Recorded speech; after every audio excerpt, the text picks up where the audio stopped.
Nice. Hello everyone, Hereticus here.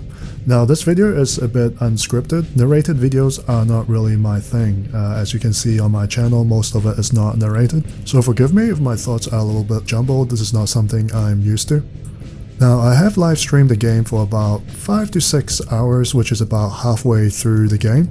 Now disclaimer, I played on the veteran difficulty, which is basically the hard difficulty.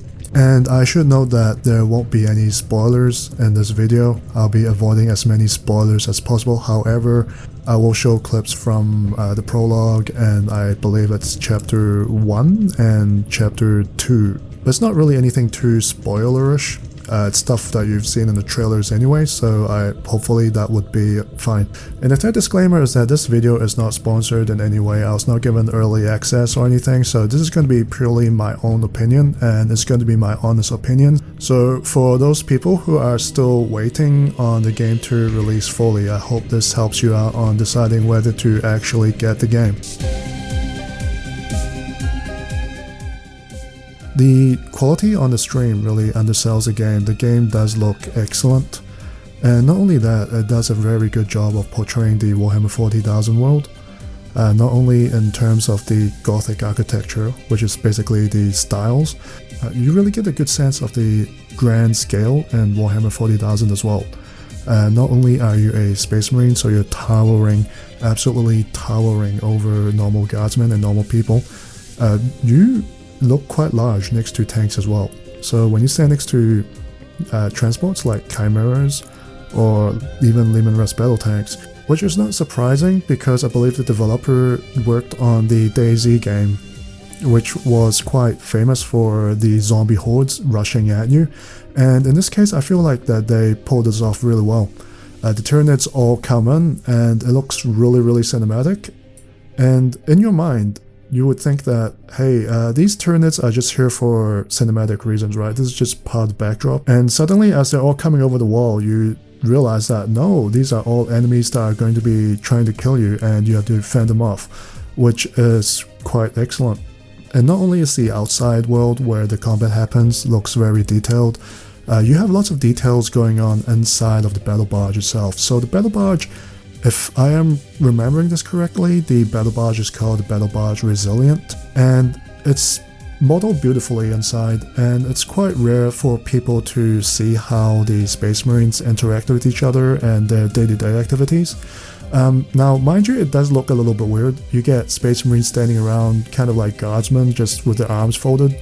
Some of them are quite awkward when they do seem to be doing quite non-Space Marine-y things, like they're not praying or doing weapons practice or anything like that. They're just standing around with their arms folded, just standing around chatting with each other, or just looking at a servitor or a tech priest doing their thing. Imagine being these two and you're being just... This guy's just checking up on them. Like, imagine these guys and you're just exerting like dominance.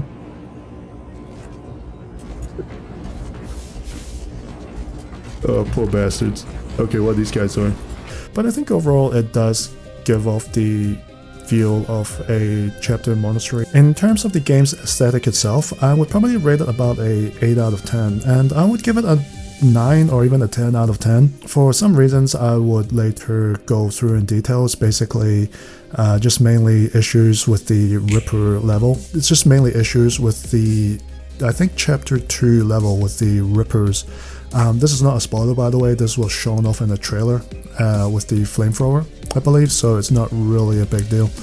There are issues with damage persistence. There are really strange interactions with weapons and enemy models that I have to go into later in detail, and I'll explain why I'm giving this a 8 out of 10, but overall I am quite happy. Space Marines are known for their war gear, so it's a good thing that in this game that most of their war gear is properly represented in this game. I do see NPCs walking around in Gravis armor, and I believe you could use Gravis armor in multiplayer and I think co-op, but so far in the campaign there hasn't been an option for me to equip any Gravis armor, and obviously Terminator armor is not a thing. But aside from that, I feel like that 90% of a Space Marine infantry's weapon is properly represented in game. You get basically every variant of the bolt rifle, though at the same time I do feel that all the bolt weapons feel a little bit samey, except for maybe the Stalker bolt rifle, which is more of a sniper rifle or a combat rifle. We do get the bolt rifle for the intercessors with the underslung grenade launcher, which is a nice touch, though I was a little bit disappointed with the Oculus, I believe, bolt carbine. It's basically the bolt rifles that the incursors have on the tabletop. So what that basically is a bolt carbine with a multi-spectrum scope on the gun itself. It looks like a lunchbox basically. That's supposed to be connected to the special sensors on a Space Marine's power armor and helmet. It allows the Marine to peer into infrared and other thermal signatures. And on the tabletop, what that basically does is that I believe, at least in 9th edition, it just ignores cover for enemy units. And for weapons like that, I was a little bit disappointed that there was not anything special going on with that. I was expecting maybe some kind of night vision or a thermal scope, because there were missions where a Lictor and a Revener is attacking you, and they're a bit hard to spot when they're camouflaged or underground, and that would have been a really nice touch, I feel like. Aside from that, you do get the plasma incinerators, which is what the Hell Blasters have. You have basically every single bolt weapon.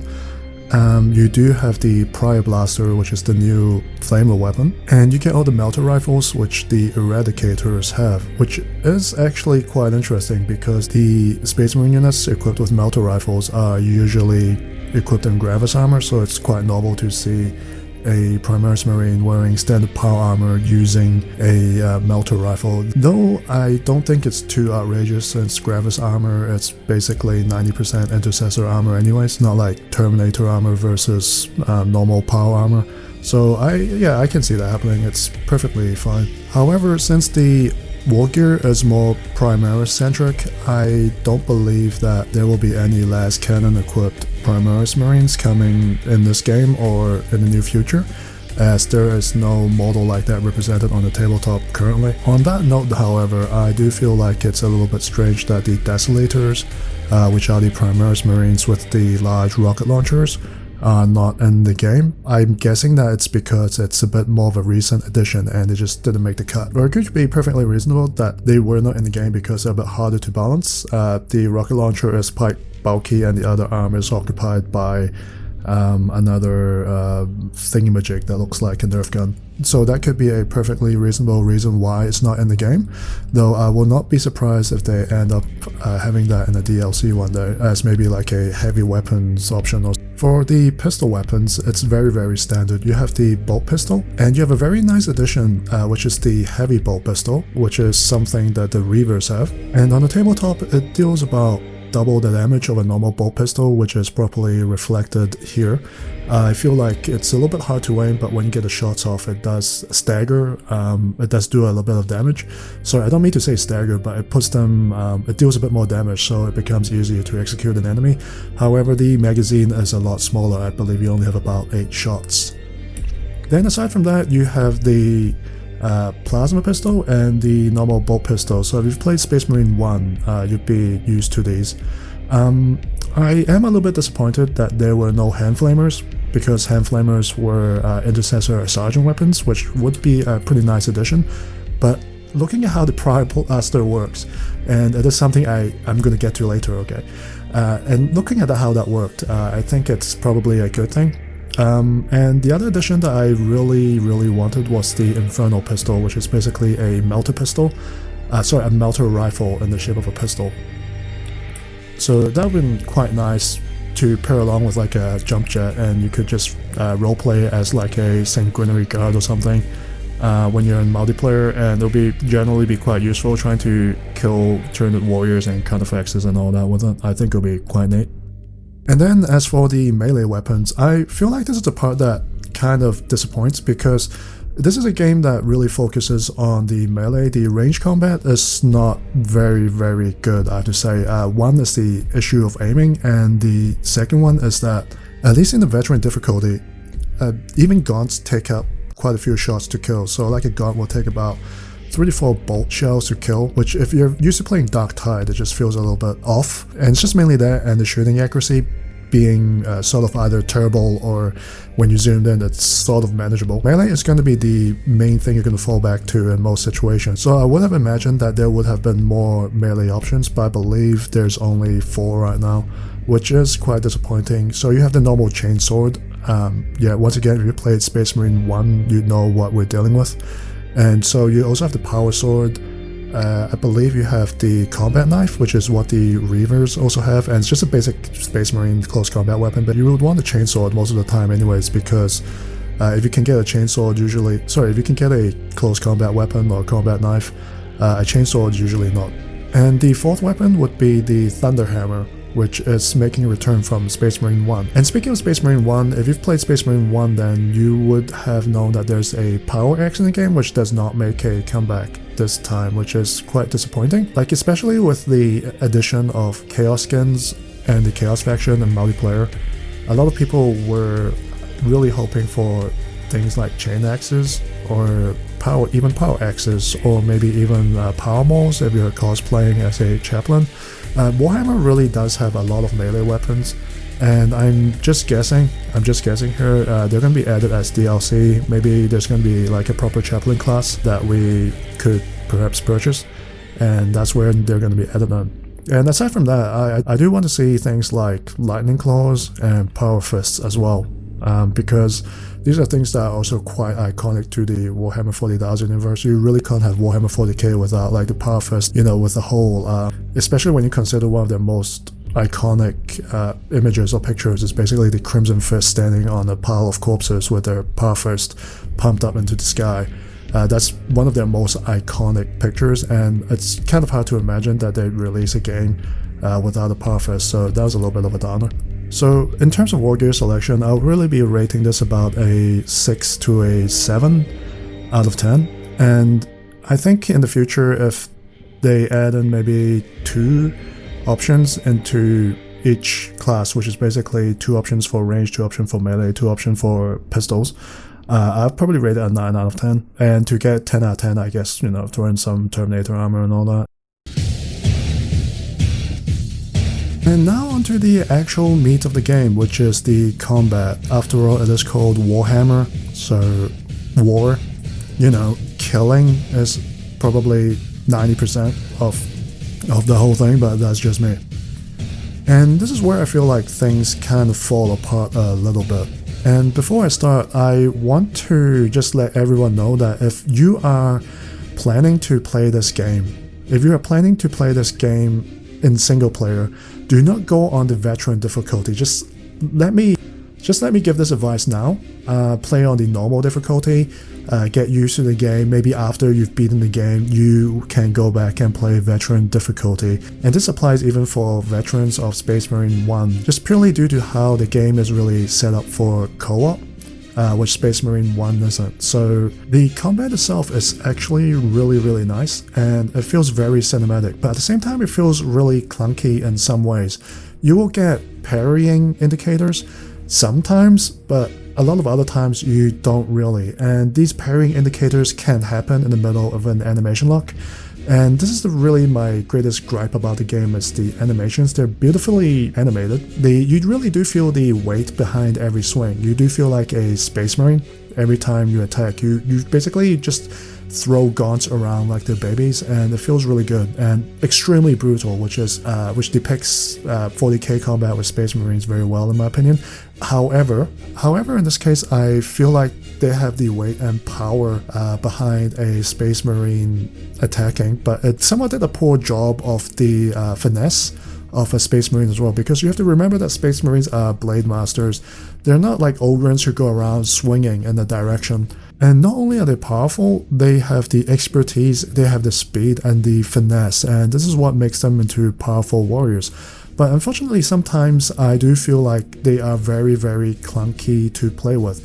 An example would be that when say, for example, a Tyranid warrior attacks you and the parrying timer shows up, you see the little blue circle appear. A lot of the times you would be in the middle of an animation, so you could not block in time. The block will just smack you in the face. And secondly, this is mainly due to the horde combat. Blocking itself is an animation that locks you in place as well. So I did this on stream. You basically run through this 1 second long animation where you throw your melee weapon up before lashing out again. So I switched the parry key to my other mouse button. Should be a little bit less awkward. And during that time, if you miss your block or even if you successfully block, you're basically stuck there. And if there's another Tyranid warrior or even just a pack of gaunts in general, you're going to get torn apart, especially in veteran difficulty. Because in veteran difficulty, your armor is basically nothing. Your armor is basically tissue, and I have some gameplay video here, and it basically shows that just a single round of the flesh borers, or like a single round of the Tyranid equivalent small arm weapons, just striking in the armor basically takes an entire bar of your armor away. So if you're in the middle of combat, not only are you locked in place suddenly with a bunch of gaunts meleeing you, you're also locked in place while all the termagants are shooting at you. Which means that in a lot of times, trying to do kind of any fancy swordplay is just gonna get you killed. And secondly, well, if you're not blocking, then you're going to be dodging, right? But the dodge itself is actually quite clunky itself. So when I was live streaming the game, the dodging button is the spacebar. If you press the spacebar, you do a little small hop, and I'm not entirely sure if there is a invisibility timer there. I think there is. There definitely is like a reward you get for doing a perfect dodge, but you don't really move that far, and that window is exceptionally tiny, especially if you're getting struck by like maybe 2 or 3 warriors at the same time while you're getting shredded by termagants and you're getting shot by termagants at the same time. And it makes it feel like you're entirely defenseless in these types of situations. I believe if you strike the spacebar button twice, you do a rolling dodge, but that dodge is not a quick dodge by any measure. It's almost like fat rolling in Dark Souls game. So that's not really something that you can spam out or even feasibly use while you're getting absolutely surrounded. Basically, if you're in a co-op situation where you're not dealing with AI teammates, it's perfectly manageable. But in this case, because the AI itself is not very intelligent, a lot of times it's just going to watch you get dogpiled. And the most it would do really is just to resurrect you after you've been knocked out. And just following on from this, the normal light attack melee, while the animations are quite nice, the animation launches you forward, and the gaunts and the warriors have a habit of just moving sideways. So a lot of times you'll be destroying whatever's in front of you, and you'll be destroying about 10% of the pack. Meanwhile, 90% of the pack will just sidestep you. If you're playing Halo and you've fought elites before, you kind of know what's happening.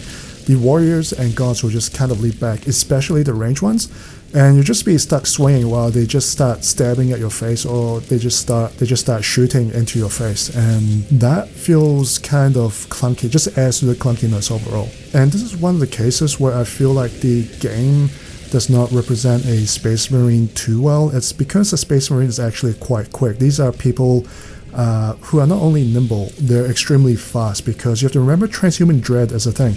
But for most of the time, I'm just stuck feeling quite slow. And mainly due to the nimbleness of the enemy and their AI, and due to your kind of equal speed, the warriors and gaunts are about the same speed as you. You sometimes get into this monkey in the middle situation where you are just stuck in the middle of like a pack of Tyranid warriors with the venom cannons, or Tyranid warriors with the flesh borers, and you have the termagants shooting at you. And you'll be heading towards a pack, they'll just start kiting you around while the other pack is behind you and is shooting into the back of you. And this really isn't helped, where some of the weapons will have visual debuffs, so you'll get shot and your entire screen will just magically turn green. And I know there's zone throws in the game as well, and if you get hit by those, your entire screen will just start shaking, which makes everything even more unmanageable. I believe I encountered one such situation. It was pretty claustrophobic, and that with, I think, 2 or 3 zone throws spawned in. And the entire situation was just gave me a headache, and it was not really enjoyable at all. And despite everything mentioned here, I think the most annoying thing is the fact that if you have a ranged weapon equipped, And let's say for example a bunch of gaunts or warrior jumps you and have to switch to a melee weapon. What happens is that when you press the right mouse button as you switch into melee, your sidearm does not automatically equip itself. So what happens is that you're basically stuck just whacking the gaunts and the warriors. Give you the bolt pistol or the plasma pistol. So you switch to this and then you shoot and this thing pops up, right? So I'll do it again, you do this, and then, like, what's going on? I have had more pleasant conversations. And then suddenly you can't block anymore? Like, it feels really clunky. And this is important because half the melee mechanics revolves around that sidearm, because every time you dodge, or in certain parrying situations, or even just shooting them in general, launches you into like almost a quick time event, like a mini cutscene event, where the camera pulls in really close, and then you take a shot at the warrior or whatever, and then you'll leave them open for an execution, or just leave them open to an actual attack. And without that sidearm, you're basically just stuck whacking them over and over again. And now people would just say, oh yeah, get good and all that, just switch your weapons. But in the middle of combat, it's not really that intuitive to do that. It's a massive mental tax when you're already trying to, a lot of times you're trying to manage the position of your character, you're trying to dodge, you're trying to parry at the same time. Remember, these windows are not that big, despite the big icon showing up for, almost like half a second. The window is really not that big, and that's not even including most of the normal attacks and all the stuff that's going on around you. Remember, you're fighting the Turnips, so at any one time you basically have about 5 Termagants shooting at you, so you're trying to avoid that. You're being surrounded by probably a dozen to 2 dozen Homagants who are trying to melee you. You're trying to catch them, funnily enough. You're not just trying to defend yourself, sometimes just launching into the attack itself, it's already a bit of a hassle. And you have to try and remember to switch into a sidearm. I just feel like this is a massive mental tax that should not really happen. I feel like ideally, you just equip your sidearm when you start meleeing, when you switch to your melee weapon from your ranged weapon. I think this will just make the game like twice as enjoyable. In conclusion, I do think that Space Marine 2 is quite a nice game. If you're into Warhammer 40,000, this setting, then I will recommend this game to you. If you enjoyed the first game, then this is pretty much it, with the option to co-op with friends. However, the caveat is that I would recommend you to only play on normal. You would notice that there are always 2 battle buddies stuck around you, and that's because the game really is geared towards co-op, even for the single player. So if you're playing by yourself with the AI really don't help you that much. What? Time for vengeance. Bro, that looks so scuffed. So, if you set it into veteran difficulty, you might be overwhelmed. Even if you've played the last game, you might have trouble here. And your enjoyment of the game will be much higher if you just play on normal difficulty. Overall, I'd say the game is about a 7 out of 10. Personally for me, if they fixed up the melee a little bit, personally I feel like the sidearm not automatically equipping is a little bit of a bug. When I was playing around switching weapons on livestream, you can see that the gun just magically appears in my hands, and that feels really janky, so I'm almost like 100% sure that that's probably a bug that's going to get fixed, and in that case it's probably going to be like an 8 out of 10 for me. Like I said, combat is basically 90% of the game. So once the combat gets a bit better, then the entire game really gets better. However, I should mention that if you have issues playing on multiplayer, or if you prefer not to play on multiplayer, then I may not recommend this game to you. You may have heard by now that the game itself is not that long, so $60 for like an 8-hour, 10-hour game might be a bit dear. But if you can go online and play in co-op, then that's not really a big deal. I think the co-op experience is a little bit better, but I haven't tried it personally. I heard you needed an Epic Game Store account to log into the multiplayer. I did try that on stream, and that does not appear to be the case. I don't have an Epic Game Store connected to Steam, and I got onto the lobby just fine. I did that on stream as well. So I'm not entirely sure what's happening there. But if you have any issues playing online, whether you've got slow internet or you just prefer not to, you just prefer to play single player, then yeah, I would say this is more like a 6 out of 10 game. If you play on normal single player and you love Warhammer, I'd say this is about a 7 out of 10 game. I'm guessing if you're playing with friends, it's probably an 8 out of 10 game, because a lot of the issues that I mentioned Probably not big issues when you're playing with some friends and you all know what you're doing and you don't have 2 deadweights hanging around you. And as I mentioned before, a easy +1 if they ever fix the melee switching, if they ever fix the ranged weapon melee switching issue. Anyways, thanks for watching my first impression. Sorry if everything's a little bit scuffed. I'm just literally reading everything off my mind right now. I'm just closing my eyes and I'm recollecting everything that just happened about 5 hours previously. So I hope you guys don't mind, but this is my first impression. If you guys have any comments, whether you agree or disagree with me, just let me know in the comment section. Or maybe if you just have general tips, maybe I got something wrong, just let me know in the comment section and then maybe other people will know. Yeah, so anyways, thank you for watching. Hope you guys all take care, have fun with the game, have a great time this weekend, and I'll see you guys next time. See ya.